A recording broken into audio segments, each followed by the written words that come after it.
Hello, friends. So we have seen the just very good movie that had Money Vampire and also subtitles. Yes, we watched Nightwatch. Yes. Basically, this was a Patreon request for a backseat critique of. I cannot find the message. I cannot find the message on who asked me for this request. I have like 70 to 80 patrons, and I apologize profusely. If you see this, I am so sorry. I also can't remember if you wanted Nightwatch or Daywatch. I know you wanted one of them, and I ordered the one, but it was much cheaper to buy both than one, so I ended up with both. So I assume it was Nightwatch, because Daywatch without Nightwatch makes no sense, because it's a sequel, but if you did want Daywatch, just send me a message, and we will do... you get two! Yes! Two for the price of one. So, you know, feel free to lie to me. Like, I'm so... Well, let me speak to your... You don't want to speak to your manager? You're my manager. I do. We are so sorry.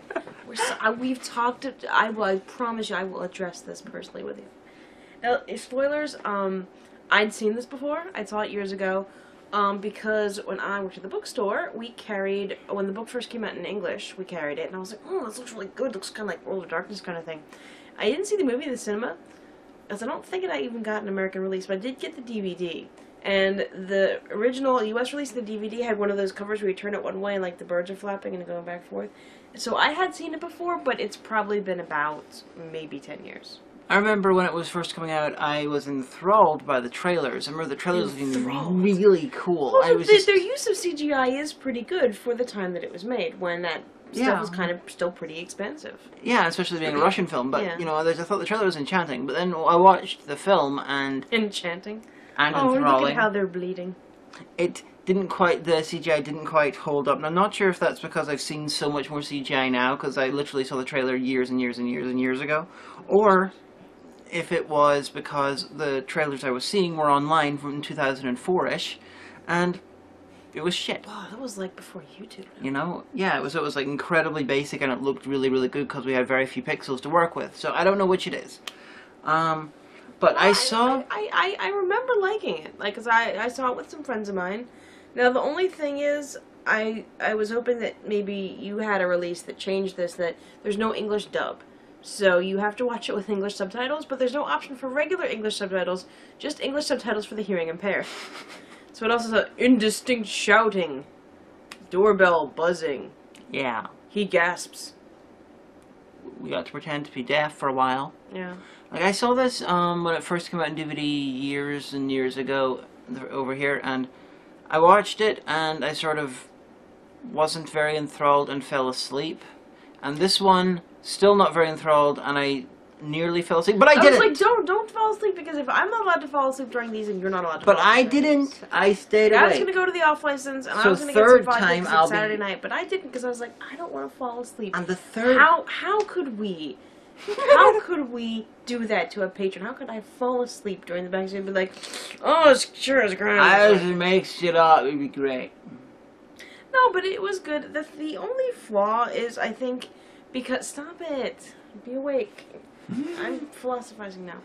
The only thing is that, like, I think it relies on you knowing more about the background of the world than you actually do, because there's like, oh, by the way, this happened, but just take it for granted. We're gonna throw in a word that's capitalized, but just don't worry, sure, it'll be grand. Yeah. So I really do actually want to read the book series, because I owned the sequel Daywatch, and I remember watching it once with a friend of mine, and not thinking it was as good. Like, I think there was a case where, like, the same part was played by a different actor in several cases, and I was like, who are they? Why do we care? Whatever.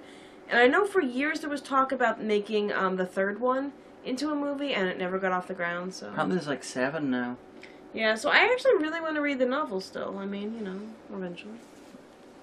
I don't know if all of them have been translated into English. If they have, you know, we'll find out. I'm sure somebody will point out in the comments. Yeah, I got the feeling that this one, the film was made with the audience who had read the book in mind, and that's fair enough. You know, I can't barge in there and expect everything to make sense. You know what? Going in there cold. Dimes for Donuts? Better than Underworld. Syphilis is better than Underworld. No, there was one good part of Underworld, and that's the part where she jumps off the thing, and then goes boom, and then steps, like, immediately. Because when I was watching it with my friend Kristen and Mina and Kristen's husband Jeremy, like, we're all like, oh my gosh, we're watching that again. We're like, we had to watch that, like, boom, step. We had to watch it, like, so many times, because that was, like, the most awesome, badass part of the movie. There's usually one good bit of getting syphilis. Whatever you do to get it usually involves a modicum of fun. I guess. But they got sued by White Wolf for, like, 54 counts of copyright infringement. In the one case that I actually will back somebody using copyright law, because basically the writers and directors, this was based off of their, like, 7-year-long vampire/werewolf, you know, World of Darkness campaign, and they basically, like, fudged everything else and then tried to put it out, and White Wolf was like, actually, that really is our intellectual property. They were like, nuts to you! So it's a 50 Shades of Grey Twilight thing. Yeah, they got 7. Did not realize that. Yeah. Oh yeah. I knew about the lawsuit and the similarities. They changed a lot. They ended up changing a lot of stuff, and White Wolf finally backed off. And I mean, yeah, I noticed. I'd known that there was the copyright fight and the similarities. I didn't know it was actually based on a campaign. Yeah. 54 counts of copyright infringement. Okay, but which is too bad, because it would have made it as close as we would ever get to any kind of follow-up to Kindred the Embraced. Did Kindred really need you know, I've got a friend who does freelance work for Onyx Path, who bought the licensing rights from White Wolf. That's how they're putting out, you know, the 3rd edition stuff, and that's how they're reprinting all the old stuff. And I have, okay, well, he's not a friend, he's kind of a friend. My old best friend from high school married him, and he's a developer for them. And I wonder if I lean on these two guys and be like, tell them they should sell the rights for film stuff. Please, I'll find you somebody competent. Just do it. Do it. Good to Kevin Strange. Jim Fisher, I'm looking at you. Good to Kevin Strange. No, that's horrible. That's not. That would be. But anyway, enough of that. Well, yeah, back to Nightwatch. The reason we bring it up is because it did have a very World of Darkness feel. It did. It was like a Russian World of Darkness. Because it's always the World of Darkness in Russia. Always, especially if you're gay. So when you go to your friend and be all like, hey, Onyx Path, why not buy the rights to Daywatch the RPG?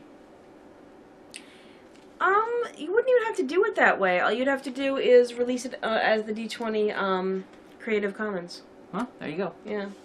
But I think that part of the open source D20 stuff is that as long as you have at least I think something like permission or an assurance that they want to. Somebody look this up, and if I'm wrong, mention it in the comments. But I think you can D20ify pretty much anything so long as the original creators aren't upset about it.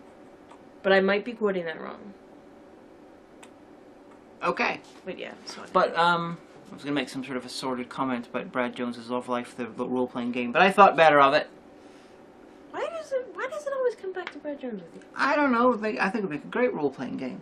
Brad, you know? If you actually you can play Brad, you could have someone else playing Lloyd. It'll be great. What about the cat? The cat could be like a supernatural being. Well, yeah, and I'm not saying that, you know, Brad has sex with the cat. What I'm saying is Lloyd walks in occasionally. But like the cat would be like have like other missions to do because there'd be like demons. Yeah, someone tweet at Brad and be all like, "You should make an RPG based on your love life." Don't tweet at Brad. just leave him alone. Just imagine the fun Spoonie could have playing it.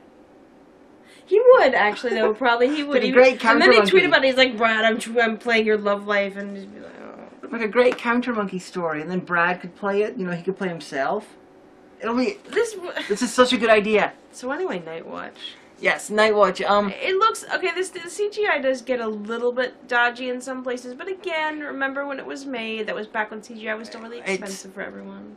Well, it kind of still is. 2004-ish. Yeah, but so okay, 2004-ish was like, wasn't it like the year that YouTube came to be? 2005 was YouTube. Okay, but that's like, I hate to say that's a really long time ago, but technology-wise, that's a really long time ago. I know, but CGI... That was 2 years after I bought my first desktop, and I was an early adopter of Windows XP. But CGI had been around since, I believe the first film to use CGI was like late 80s. Yes, but like the good stuff that didn't cost you a lot of money. Good CGI? Like Marvel CGI. Okay, like look at that. Like it looks good. Yeah, well... Okay, what's his face they did to Michael Douglas's face? Yeah, that's a new... That's like miracle CGI. That is a new... That's a new thing. But that's where we are now. Think about 2004. But remember, okay. Remember the T-1000 from Terminator 2, 1992? Yeah, but they had a lot Jurassic of money. Park. They had a lot of money. My point is... This is not a big budget production. Is, a film with a massive amount of budget to it can create CGI that looks like shit. Right, but... And something with not much can create CGI that looks like... Look at the tank. I'm just saying that compared to other similar budget movies at that time, their CGI looked good. That's all I'm saying. I'm just saying CGI, depending on how you use it, it can look good or bad. Well, I think they did a good job. But, the look of the film... It looked like a Jean-Pierre Jeunet film. And I didn't know who that was, so... Yeah, I assume it's a French person of some kind. Yeah, she was all like, hey, why do you keep talking about this? And I'm like, but he looks like that. He did Amelie and Delicatessen and Alien Resurrection. I heard about Amelie. It's one of those artsy French films that you're supposed to like get really into. The sort of really odd... Just like you like if something like a film like when Kyle brings it, like, oh, why? It's the fact that he has lots of... He likes subtle-ish fisheye lenses, weird angles, and just sort of close-ups of stuff. This very Jeunet. I've only seen 2 famous French films, and one was Babette's Feast, and the other one was Au revoir les enfants, because we watched it in French class. And one is about a woman who... Emmanuel 4. I didn't watch that. Which is a review, close enough. Doesn't count. Well, Au revoir les enfants is about, like, the director, when he was a kid in the war, and a kid who... He was at this, like... like Catholic school, like this, boarding school, and there was, the priests were hiding a Jewish kid, and he became friends with the Jewish kid. And this was in occupied Paris, and the Nazis took the kid away, and he found out later in his life that the kid died, and he always blamed himself for the kid getting caught. And so, making Au revoir les enfants was, like, his thing of, like, redemption and atonement for this child that he remembered during the war.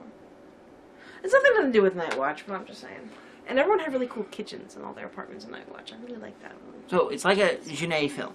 Except for having the dryer in the kitchen. I don't like that. The washer and the dryer I don't go. Well, everything was heightened in stylistically, in a very, again, Jeunet style. I must make you watch a clip of a Jeunet film so you can be like, yeah, it is like the director of Nightwatch. She's gonna, like, put on, like, 5 of them on YouTube. I'm not. I'm not that big a fan of Jeunet. Okay, good. But, okay.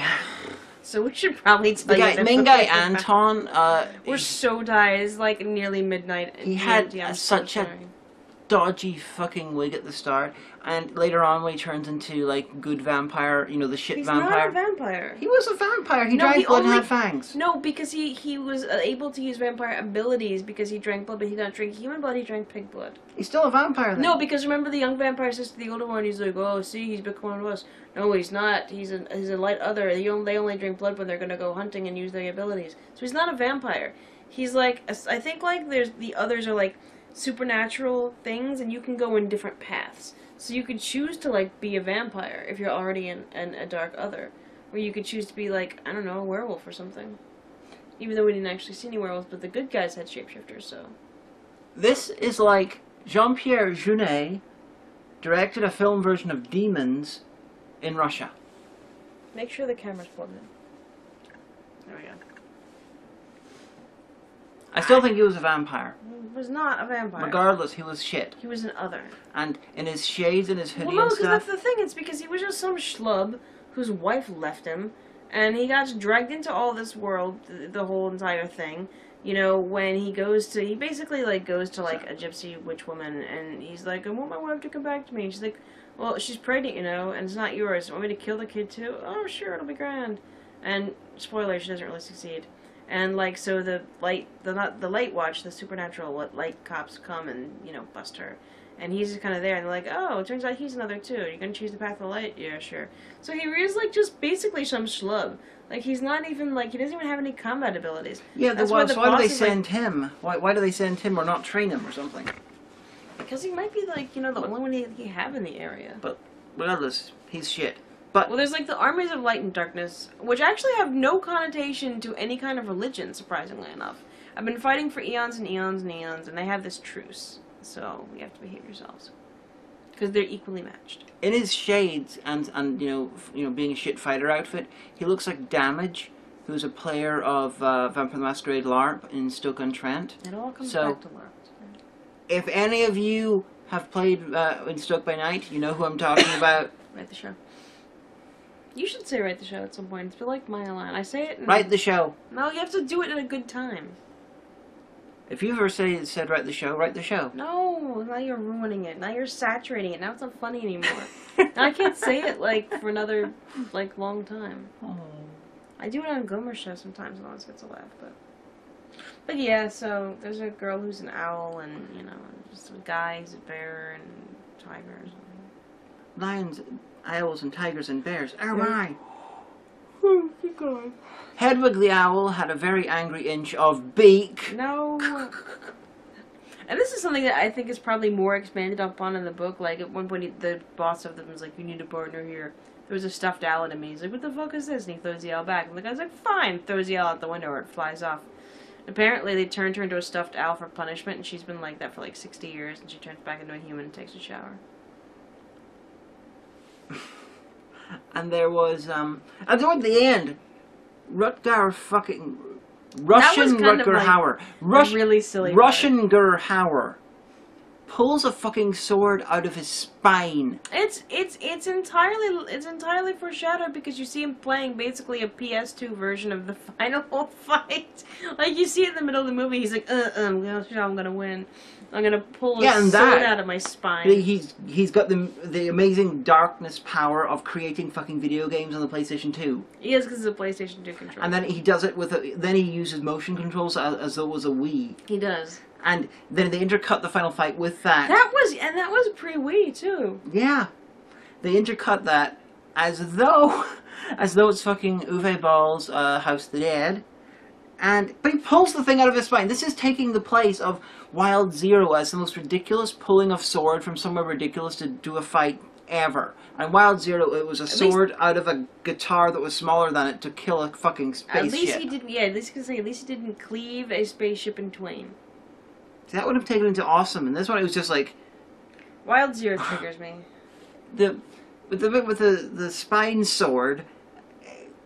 It was just. It's quite a spinal tap. It was really like Evil Dead level of zaniness, and it just Mortal Kombat video game. Yeah, it felt very out of place, and I'm sure it was like totally badass in the book, and I'm sure the director thought this was gonna be totally badass, but it really wasn't badass at all. It was kind of silly. You know, he could have taken his femurs out and turned them to nunchucks. It would have been awesome. When Soul his arms are flopping around with no bones. When Soul Calibur first came out for the Dreamcast, that's all we did that summer, is eat pizza and play Magic the Gathering and play Soul Calibur and drink copious amounts of beer. But like, remember the one guy who fought with nunchucks was called Maxie? I only ever played Soul Blade. Oh, well. I'm a hipster. I never played Soul Calibur. I played the one before it. Keelik was seriously injured, but the soul still burns. Okay. No, so anyway. And before There's one guy that fights with nunchucks, and his name is Maxie. We called him MaxiPad. And one of his, I don't know why, but he has his like regular default outfit, but the unlockable outfit, he looks like Elvis. So I'm thinking of like Maxie in his like Elvis, like ripping his femurs out, and it's really late in Greenwich Mean Time. Have we told you that? And in that generation of fighting games, I'm sorry, I much prefer Battle Arena Toshinden. Whatever. Pete, I'm pretty sure you haven't heard of it. Yes, it is. It's a combo. Shut up, you little twink. Hey, it's definitely a combo. Nightmare is the best. I only play Nightmare and Siegfried. Shut up. Peter Johnson, if you're watching, don't write the show. What about Cervantes? I did like Cervantes. He was the villain in Soul Blade. Cervantes wins. Cervantes de Leon. At the time, we had a cat, and I nicknamed her Cervantes de Kitillon. Oh. But there's plenty of stuff here. I'm gonna play originals. This is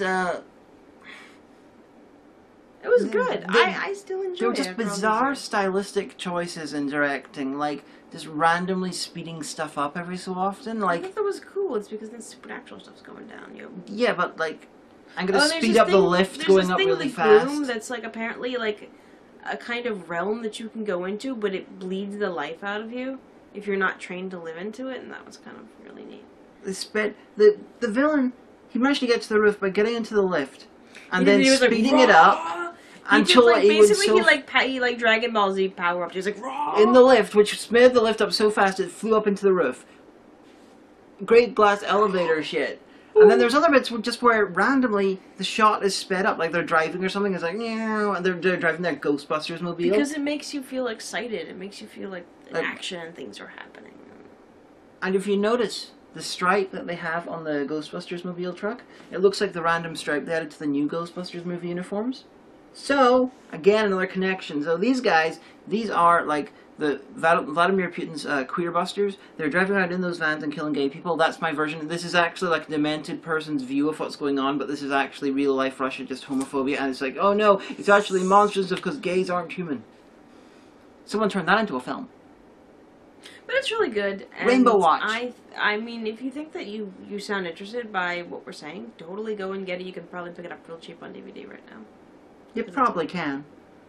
But yeah, but I had the edition that I had like the cover that went like that. And I had like the one. This is back when like DVDs were like, oh, here are extras. Here are like every DVD gave you postcards. Gave you like, oh, here's one character going like this. Oh, postcards. And then like I like saved these because I'm like, oh, these must save them. But then I realized, why am I saving these? This is not important. DVDs don't give you extras anymore. No. Because they all moved over to Blu-ray because they want you to buy Blu-ray. So I don't want fuck to watch you. I don't want extras.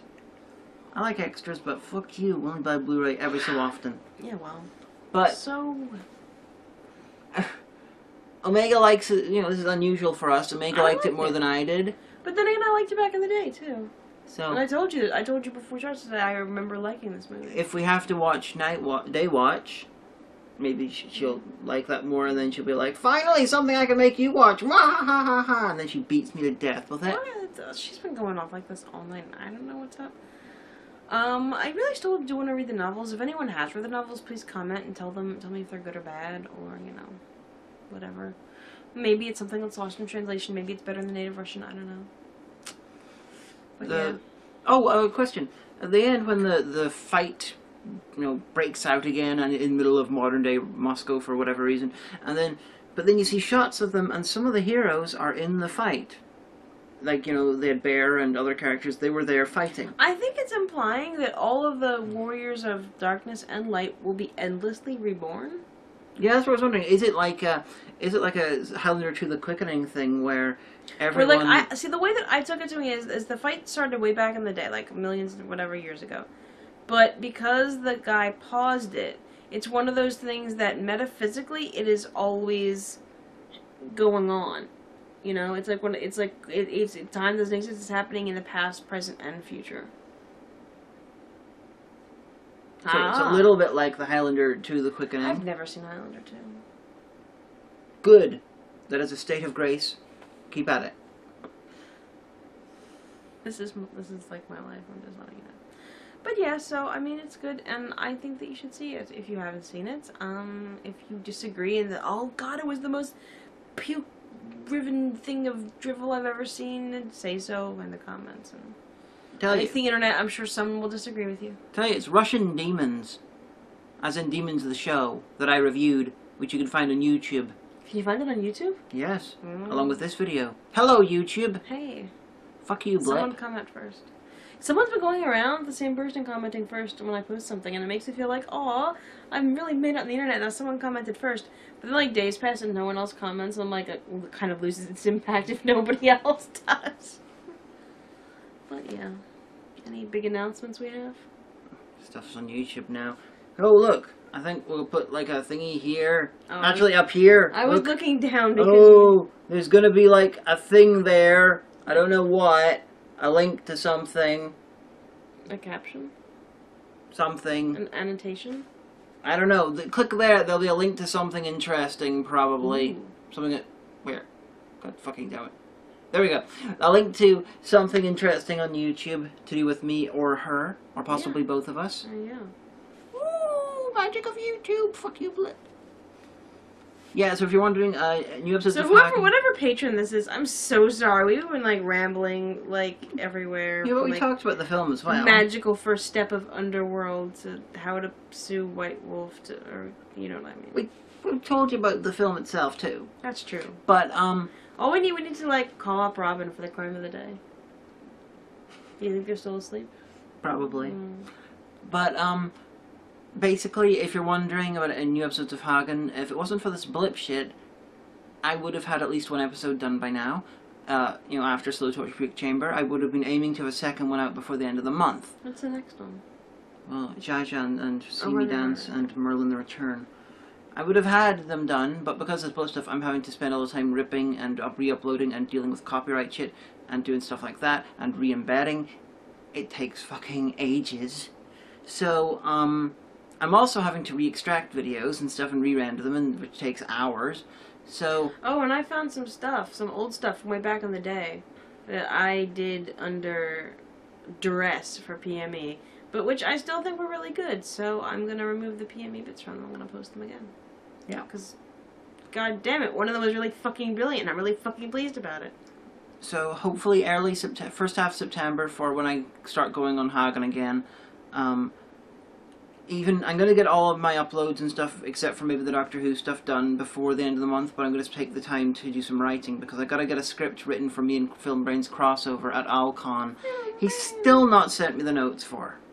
Yeah, but, like, he has a hard life being English, you know? It's not easy being English. They have yeah, he'll send it to me. He said he'd send it to me this weekend. I'll officially get a note on Monday. Oh, yeah, we're going to OwlCon in Leicester. Yeah. We're going to go see the King, too. If you're in Leicester, come to OwlCon, say hi. Yeah. Look out for her. She's striking looking. I'm not striking looking. Maybe I'll be, like, I'm tall. Another 5 pounds lighter by then. Anyway, thank you for suggesting we watch Nightwatch. That one. The Rembrandt painting. Early afternoon watch. And I apologize again for not being able to find the message. Here at Hagen Reviews, we sincerely apologize to anyone who might have been offended. Yes. And other patrons who have got Backseat critiques coming. People who aren't patrons but might want to be, look what you get. Yeah. You get us rambling. For you. For you. And I'm not very good of a shill, though. And if you knew how Omega reacted to films like Unidentified or Where the Dead Go to Die, you would know that it would be absolutely brilliant to make her watch them again. No, I will not watch Where the Dead Go to Die again. Unidentified? What if we get you drunk? No, because that movie pissed me off. Did we not do the whole thing about it? Didn't we? No, we didn't. I'm sure we talked about it. We talked about doing it, but we didn't. I think we talked. No, we talked about it a bit when we had Zach on. Yeah, we didn't do it. We were going to do a vlog where you were drunk and talking about Unidentified. It's not a good idea. We were going to do like a 2-part thing with you and Unidentified and Amateur Decent Humor with Valhalla Rising. Well, where is this alcohol coming from and who's buying it? I'd probably have to buy it. Okay. But you probably buy a really bad one. You probably buy that cider, not even strong, but the cider that comes in the 3-liter plastic bottles, and it's like a blue plastic bottle, and it's basically like alcoholic apple soda is what it is. And I see like you know, people like walking to the bus stop carrying like plastic bags of like 3, and they just bought it the off license, and I'm like, that's the equivalent of buying like 2 40s of Colt 45 and like a few of Steel Reserve with all quarters from your laundry fund, because that's how low you've hit in America. So, if you want to see a really funny video with Omega and, you know, become a patron and suggest Unidentified for Backseat critique, Omega would really appreciate it. No, I never would appreciate it. Don't sell lies in my stead. Bye-bye. Bye.